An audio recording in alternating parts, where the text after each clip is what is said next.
अमित को यूनिवर्सिटी में दाखिला लिए अभी हफ्ता भी नहीं हुआ था। वो बाहर से आया था और पहली बार हॉस्टल में रहने जा रहा था। हॉस्टल बहुत पुराना था, बड़े बड़े दरवाजे, ऊंची दीवारें और लंबे अंधेरे गलियारे जिनमें कभी भी चलते हुए अजीब सी सहरन महसूस होती थी। उसे कमरा सी विंग में मिला था। वहां बहुत कम लोग रहना पसंद करते थे। बाकी सब विंग्स में रौनक थी, बच्चे हंसते बोलते गाने बजाते, मगर सी विंग के गलियारों में हमेशा सन्नाटा रहता, जैसे वहां हवा भी रुक कर खड़ी हो जाती। पहली रात अमित बिस्तर पर लेटा था। कमरे की दीवारें गीली और टूटी हुई थी, छत पर जाले लटक रहे थे और ट्यूबलाइट झपक झपक कर जल रही थी। अचानक ट्यूबलाइट बंद हो गई। अमित ने सोचा करंट चला गया, लेकिन उसने देखा कि कमरे में हल्की लाल सी रोशनी तैर रही थी, जैसे कोई लालटेन जल रही हो।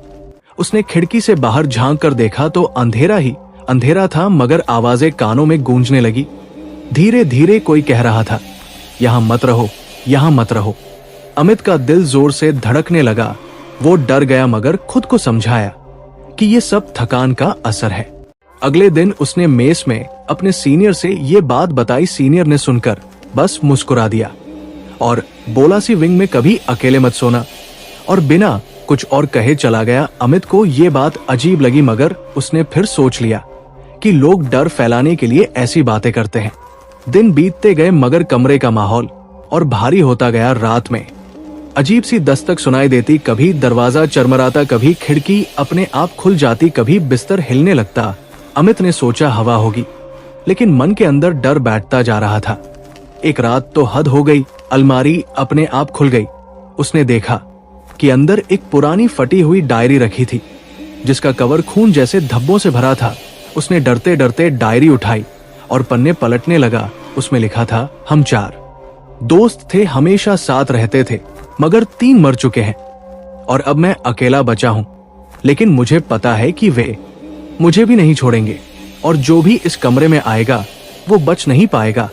अमित के हाथ कांपने लगे। डायरी की आखिरी लाइन पर लिखा था, अगर ये पढ़ रहे हो तो देर मत करो, भाग जाओ।